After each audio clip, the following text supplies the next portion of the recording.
Merci, bonjour amis téléspectateurs de Amani TV, bienvenue dans cet entretien. Aujourd'hui, nous avons le plaisir d'accueillir professeur Mansour Aou. Il est là avec nous pour nous parler d'un projet très important sur le fleuve Sénégal. Mais avant ça, professeur, bonjour. Bonjour, Michel Wade. Alors, c'est un plaisir de vous avoir sur Amani TV. Tout le plaisir est à moi et félicitations et tous mes encouragements pour un projet aussi grandiose que celui de s'appeler Amani, qui signifie la paix pour l'Afrique.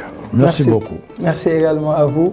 Donc on va parler, je le disais tantôt, de ce projet que vous avez pour le fleuve Sénégal. Mais avant ça, peut-être on aura le soin de vous découvrir. Vous êtes historien. Que pouvez-vous nous dire aujourd'hui sur vous, professeur?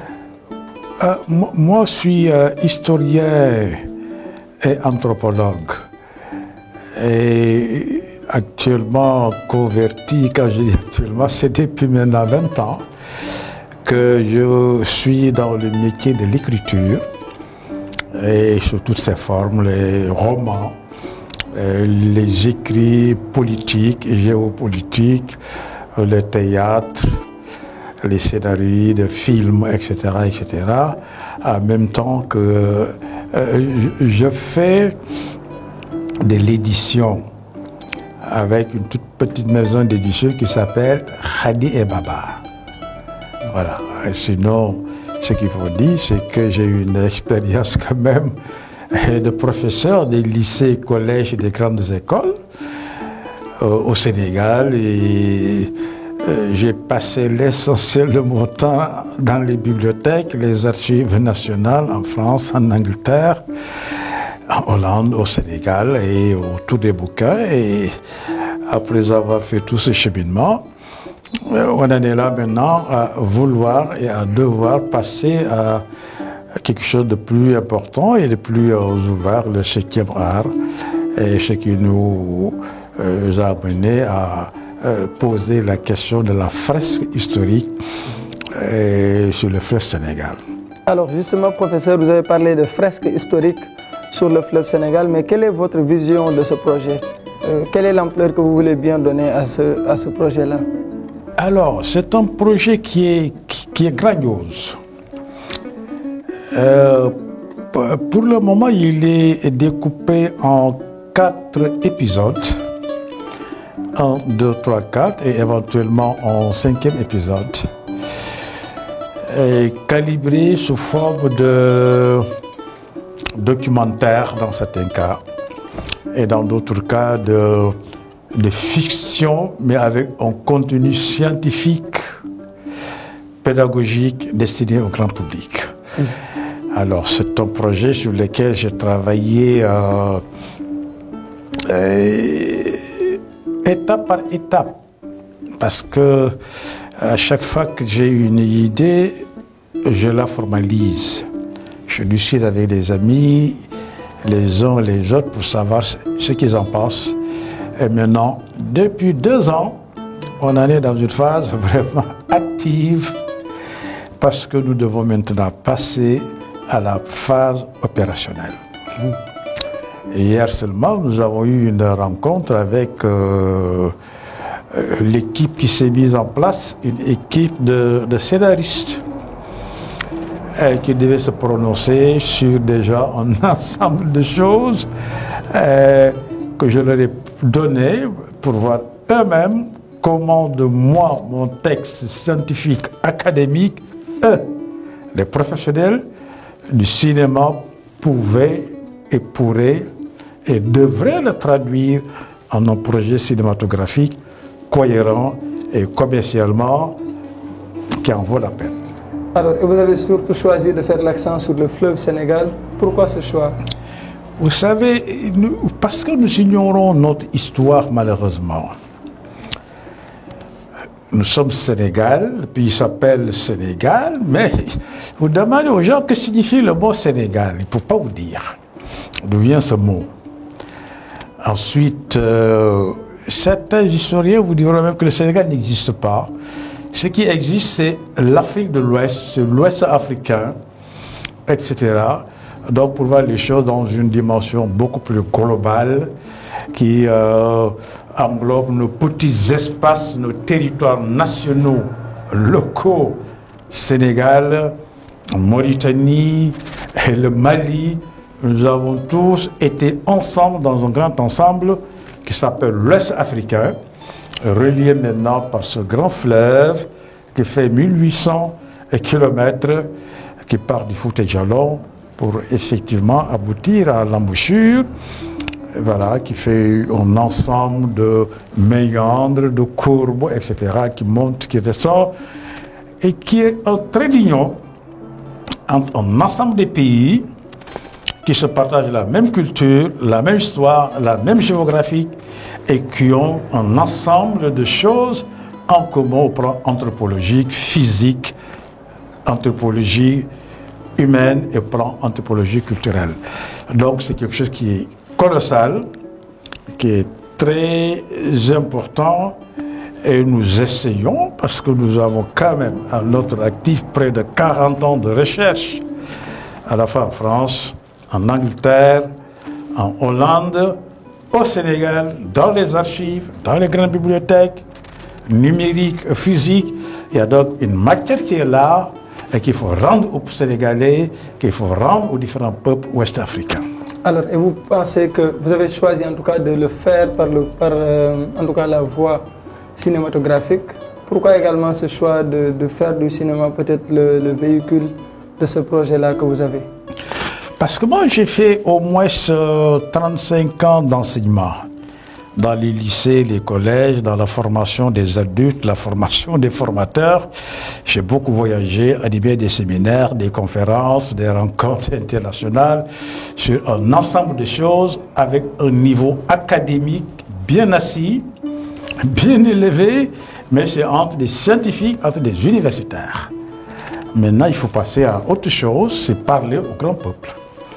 Voilà, par-delà les universitaires qui vont dans les bibliothèques, qui trouvent ce que j'ai écrit, j'ai fait des livres qu'ils voient, j'ai fait des articles et voient, mais le Sénégalais lambda, le Grand Yoff, de Guédiawaye, etc., qui n'a pas été à l'université, qui n'ira pas à l'université, qui n'a pas été à l'école, qui n'ira pas à l'école, mais qui a besoin de connaître son histoire, qui a besoin de savoir comment le Sénégal s'est forgé au fil du temps.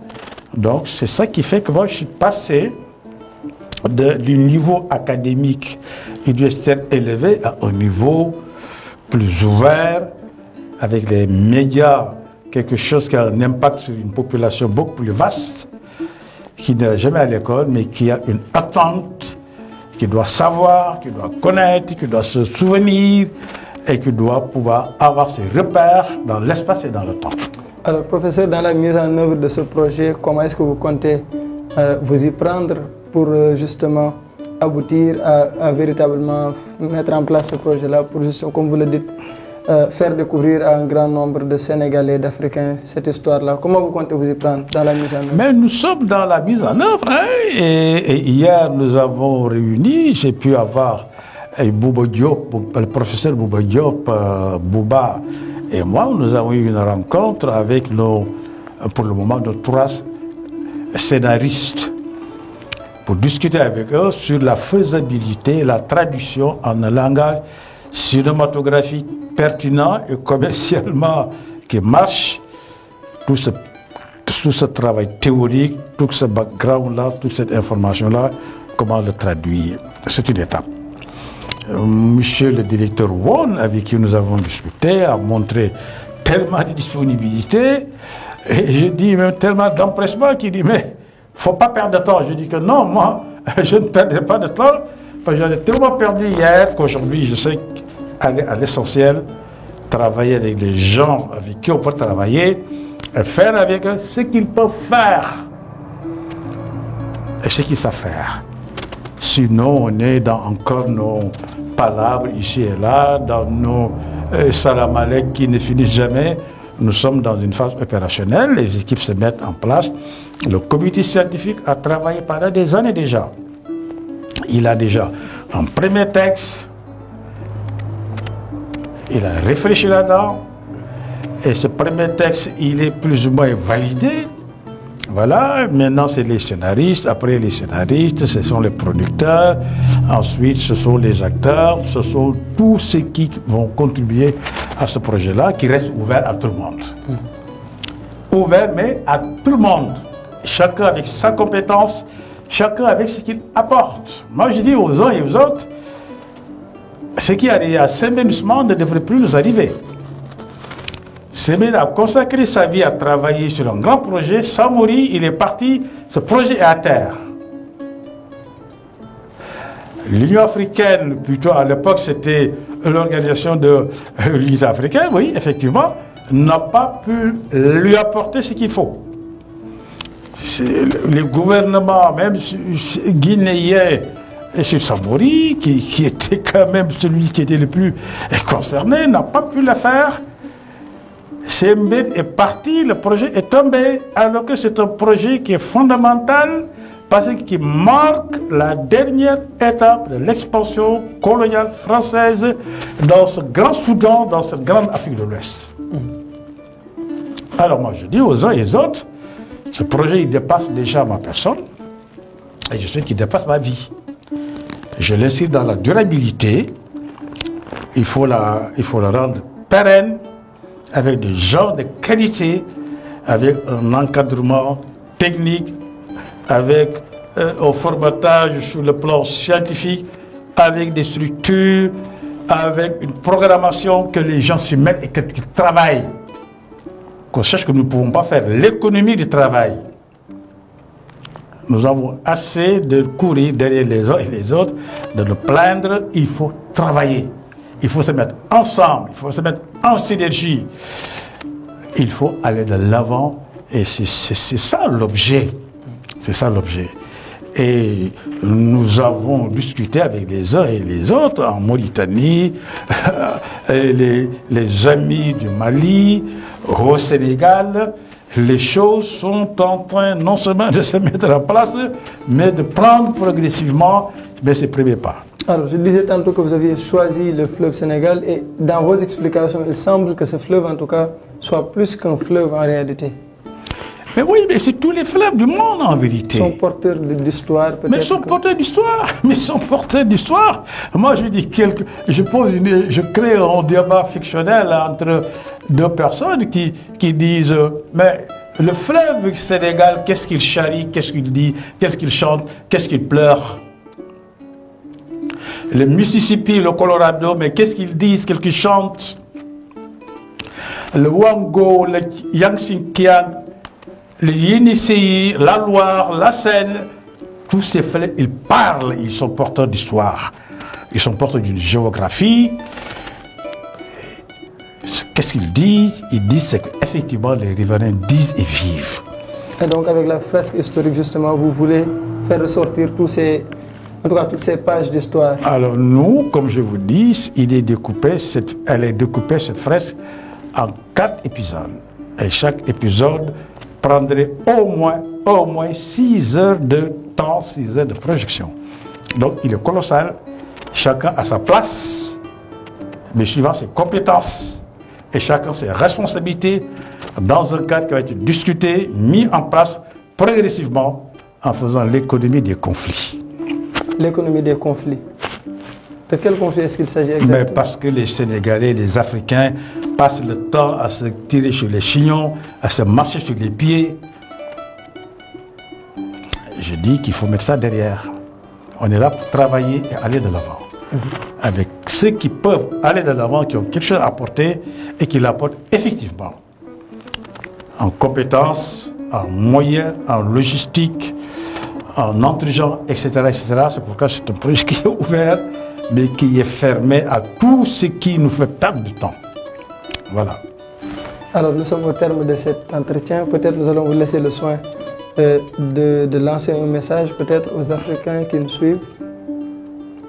Mais oui, c'est cet appel, c'est un appel de paix, de mobilisation sur nos devoirs d'histoire et sur nos devoirs de mémoire. Devoir d'histoire, devoir de mémoire. Nous ne pouvons pas faire l'économie de ce travail d'histoire, de connaître, de savoir qui nous sommes, nous ne pouvons pas non plus aller de l'avant si nous n'avons pas une mémoire de tout ce qui s'est passé pour pouvoir façonner nos présents et voir nos avenirs avec beaucoup de résolution. Alors, c'était un plaisir de vous avoir pour cet entretien. Mais je vous remercie bien, M. Wade. Merci également à vous, amis téléspectateurs de Amani TV. Nous sommes au terme de cet entretien. On a parlé avec le professeur de ce projet qu'il a, vivement, en tout cas, qu'il se réalise. Et pour le bonheur de tous les Africains, mais également pour rendre l'histoire du fleuve Sénégal beaucoup plus intéressante. C'était un plaisir et on vous donne rendez-vous à très bientôt sur Amani TV, la chaîne de l'Afrique. Merci beaucoup.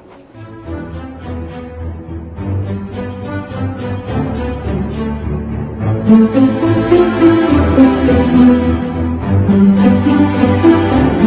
you.